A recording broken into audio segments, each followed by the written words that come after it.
What's up everybody, I'm Seth Fowler and today we're counting down the top 10 best new Nike sneakers of 2020. Thanks so much for tuning in today. Make sure to hit that subscribe button down below if you haven't yet, and also make sure to hit that notification bell because that notifies you whenever new videos of mine come out. But today is exciting because today I wanted to talk about and count down the top 10 best new Nike shoes of 2020. So the criteria for a shoe to make the list was pretty simple. It had to be a Nike sneaker, obviously, and it had to come out this year, meaning not just a colorway of this shoe, but the whole silhouette itself. Not only that, but I also tried to make this list a little bit more budget friendly and only put shoes on the list that you can actually go out to retail stores and find. I didn't put any crazy hyped up collaborations on the list like Travis Scott's or Sakai's. There are one or two shoes on the list that might be sold out at the moment, but I'm sure in the next couple weeks they'll come into stock, but probably in a different colorway. The reason I wanted to make this list was to highlight some really great new Nike shoes that people might not know about, and it also might be a good way to give you some Christmas gift ideas. So I made sure to add links to all of the sneakers that we're going to talk about in today's video in the description below if you would like to check them out. But without further ado, let's jump right into it. So starting things off at number 10, we've got the Nike Air Max 2090. Released earlier this year on Air Max Day, the Nike Air Max 2090 is heavily inspired by the Nike Air Max 90. Because of that heavy Air Max 90 inspiration, that's the reason this shoe is called the 2090. What I love about this shoe is that it features a lot of the design details from the Air Max 90, which is one of my favorite sneakers of all time, and incorporates them in a much more modernized silhouette. The Air Max 90 features what seems to be the Air Max 270's heel air unit. However, this time around it's partially encapsulated so it can't compress as much, which means it's not going to be as squishy underfoot. For some people that might be a bad thing, but for me I really like it because it makes the shoes feel more stable underfoot than the 270's do. The forefoot of the shoe features what Nike calls springy foam, I'm assuming it's just some kind of EVA, and the upper of the shoe has an internal booty construction as well as a new speed lacing system which apparently increases the speed at which you can lace your shoes.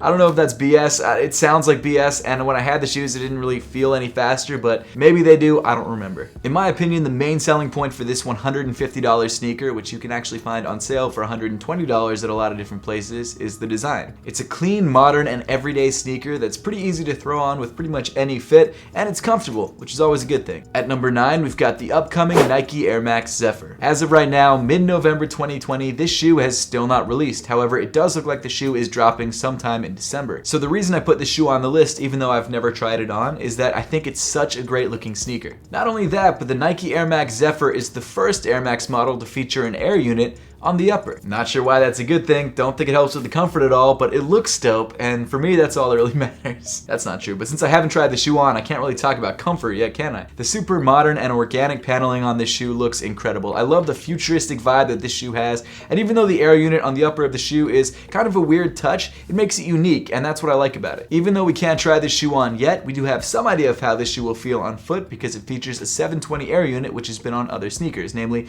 the Air Max 720. This air unit actually covers a majority of the outsole of the sneaker and provides a very bouncy, if not trampoline-like ride. Maybe you're not into that, I don't mind it, I kind of feel like I'm bouncing with every step, but it is a weird feeling for sure. But make sure to stay tuned because as soon as the Nike Air Max Zephyr finally releases, I will be giving you all a full review. Coming in at number 8, we've got the Nike Air Zoom Type. This Japanese street culture inspired sneaker features a split midsole and a very DIY aesthetic. This shoe first released as a collaboration with a Japanese designer on just the Nike app that actually allowed you to customize the way that the sneaker looked even though it was already a collaboration. You could literally Nike ID this sneaker as soon as it came out, even though it was a collaboration, which is kind of weird. Since the interesting customizable first release of this shoe, Nike has released more standard colorways that people seem to enjoy. As for underfoot comfort, this shoe features a Zoom air unit in the forefoot and stacked foam towards the heel, as well as a TPU plate which should help with stability. Even though this shoe features a lot of Nike's newer running technology, it's still definitely much more of a lifestyle sneaker than anything else. So if you're grabbing the shoe, keep that in mind. After that, at number 7, we've got the Nike Adapt BB 2.0. Like the original version of this shoe, which released a year earlier, the Nike Adapt BB 2.0 features self-lacing technology. Nike has created a self-lacing basketball sneaker that has been worn by professional NBA players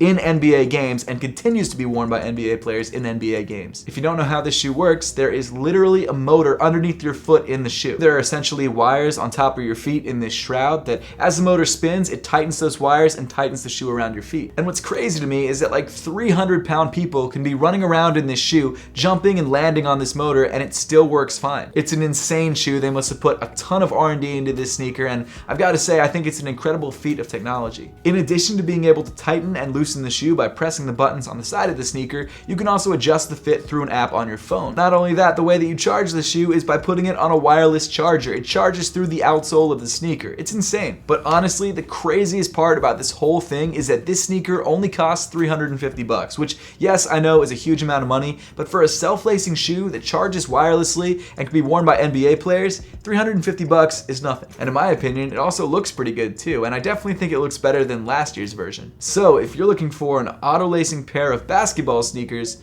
well, this is actually really your only choice. Next up at number 6, we've got the Nike Kyrie 7. Now, unfortunately, unlike the last shoe, this sneaker doesn't lace itself, but it is $220 cheaper. It's also honestly just a better basketball sneaker overall in general. The Nike Kyrie 7 is an accumulation of all the different learnings from previous Kyrie sneakers, all rolled into one shoe to make it the best Kyrie sneaker ever. The Nike Kyrie 7 features a large 4-foot Air Zoom turbo unit, which allows for some really nice cushion underneath your forefoot. But even with that though, the Kyrie models focus more on court feel than underfoot comfort, and they're definitely tailored more towards guards than forwards. So if you're looking for a basketball shoe that's more focused on traction and maneuverability than underfoot cushion, the Kyrie line is a good way to go. Visually, the Kyrie 7 looks a lot like a lot of the previous Kyrie sneakers, and I think that's a good thing, especially for Kyrie fans. For $130, the Kyrie 7 is a solid mid-range basketball sneaker that I definitely recommend picking up if you're a guard. After that, at number 5, we've got the Nike Lebron 18. When it comes to basketball sneakers, the LeBron 18 is kind of on the complete opposite side of the spectrum from the Kyrie 7. LeBron basketball sneakers are heavily focused on underfoot comfort, and because of that, these shoes feature huge air units under your feet. Not only that, but apparently the LeBron 18 also features an air unit in the tongue, which I've never really heard of, but sounds great. The upper of the LeBron 18 is made up of Nike's proprietary knit posit, which is a combination of knits that are sort of pressed with some plastics. I'm not exactly sure how it works, but it contains your foot really well, and it feels good on your feet. I do think I preferred the way that the LeBron 17 looked over the LeBron 18, but the 18 is still a good looking sneaker. At $200 though, the LeBron 18 is definitely on the high end of basketball performance sneakers and is one of the more premium models available. The LeBron 18 is a solid basketball sneaker, and if you're willing to put up the cash for it, I don't think you'll regret it. After that, at number 4, we've got the Nike Space Hippie 01. This is the shoe that I was talking about at the beginning of the video that's currently sold out, and the reason for that is because people really seem to love this shoe. The Nike Space Hippie 01, just like all of the other shoes in the Space Hippie collection, is a shoe primarily made up of recycled materials. I think the exact phrasing that Nike used when describing this sneaker was that 50% of the weight of this shoe is made up of recycled materials. I think that's a fancy way of saying less than 50% of the shoe. I'm a huge fan of recycled sneakers and shoes that utilize a lot of recycled materials, so the Space Hippie collection was right up my alley. The Space Hippie 01 features a knit upper that's made up of 90% recycled polyester, which I think is so cool, and the midsole and outsole of the shoe feature Nike Grind. Nike Grind is ground up midsoles and outsoles of other Nike sneakers that has been mixed in with the midsole foam of this shoe. My favorite part of Nike Grind is actually the way that the Nike Grind looks when it's in the outsole of the sneaker. It gives the shoe a very cool, like, speckled look. Not only that, but inside the midsole of the shoe, Nike's actually used excess foam from other sneakers that they've made to create the cushioning for this sneaker. And actually, another really cool thing that Nike does with their Space Hippie sneakers is when they ship you the shoes, it doesn't come in two boxes, a shoe box and then an outer box. It just comes in one box, essentially the shoe box, which has also been made a shipping box, and it doesn't even feature paper around the sneakers to conserve paper. The whole project is so cool, and it's awesome to see Nike focus on sustainability. I know I only put the Space Hippie 1 on the list, but really any of the Space Hippie sneakers could go in the same spot on the list. At number 3, we've got the Nike Zoom AlphaFly Next Percent. This shoe is specifically designed for marathon runners and breaking speed records. It's a crazy sneaker. In fact, a prototype of the AlphaFly Next Percent is the shoe that Ulydd broke the marathon record in. Now, to be fair, there's been some speculation about whether this shoe gives runners an unfair advantage, but as a casual runner, I want that advantage and I want to feel really fast, and this shoe makes me feel really fast. Just to clarify, I don't actually think that this shoe gives runners an unfair advantage, and it can still be used in marathons. Compared to my other running sneakers though, I do actually run faster in this shoe. I'm not even gonna lie about that. This shoe features one of the most insane midsole setups I've ever seen on any shoe. It features 2 Zoom Air units underneath the forefoot, a super thick Zoom X foam cushion cushion throughout the midsole of the shoe, and then a full-length carbon fiber shank plate. Honestly, when it comes to running sneakers, I've never felt anything quite like this underneath my foot. It feels like you're stepping into a pillow, but also bouncing off a trampoline at the same time. It's the craziest experience. In addition to that, the overall weight of the shoe is basically nothing, which is helped by the Atom knit on the upper. As of right now, I think this is the most advanced marathon running shoe available. I don't think you can buy anything crazier than this. Now, to be fair, all this technology does come at a price. It's a $275 shoe, and it's not that durable, so it's not gonna last you that long. But if you've got a marathon coming up, or you just wanna experience the most insane underfoot cushion ever, this is the shoe to grab. Coming in at number 2, we've got the Nike Air Vapormax 2020. So up until recently, I just wasn't a fan of the Vapormax line.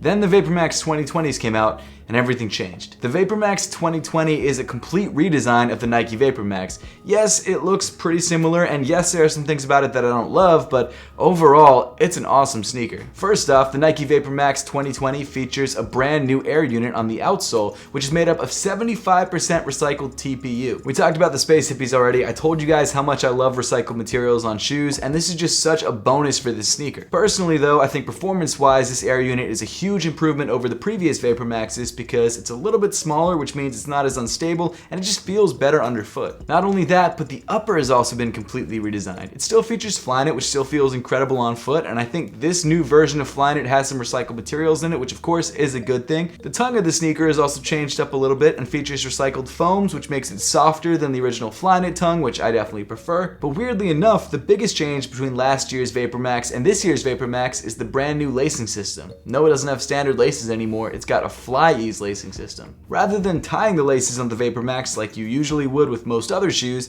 you actually pull a pull tab towards the heel of the sneaker. By pulling that pull tab in the heel, it actually pulls these wires over top of your foot closer together, which tightens the shoe. Actually very similarly to the way that the Nike Adapt BB tightens your shoe, except obviously without motors. And then to get out of the shoe, you just pull a pull tab on the top of the tongue, and that completely loosens the shoe. It really is a very futuristic looking shoe. I like the way that it looks, I like the way that it feels on foot. I'm all about it. Now with all of that being said, it's not cheap. It's a $220 shoe, but if you're into the shoe and you like the fact that it's recycled, it's definitely worth picking up. And then finally, at number 1, we've got the Nike Air Zoom Pegasus 37. Nike Pegasus sneakers have been some of the most popular Nike running sneakers for years, and it makes sense because they're a really great all-around running shoe. But over the last few years, it hasn't really felt like the line's progressed that much. They've made small changes that have made the shoes incrementally better, but they've never really made a huge leap. In my opinion, all of that changed this year though with the Nike Pegasus 37. Visually, the Peg 37 looks a lot like the Peg 36. However, they've completely changed up the midsole. The cushioning on the Pegasus 37 is incredible, and that's not just because they added a larger Zoom Air unit in the forefoot, but it's also because they switched out the standard Phylon for React foam. Nike React is a super soft and bouncy foam that's used primarily on running sneakers and is one of the most comfortable foams underfoot that I've ever felt. And that paired with the Zoom Air unit in the forefoot makes the Nike Pegasus 37 an incredibly comfortable shoe underfoot. No, it's not the flashiest shoe in the world, but for $120 you're getting a shoe which features incredible underfoot comfort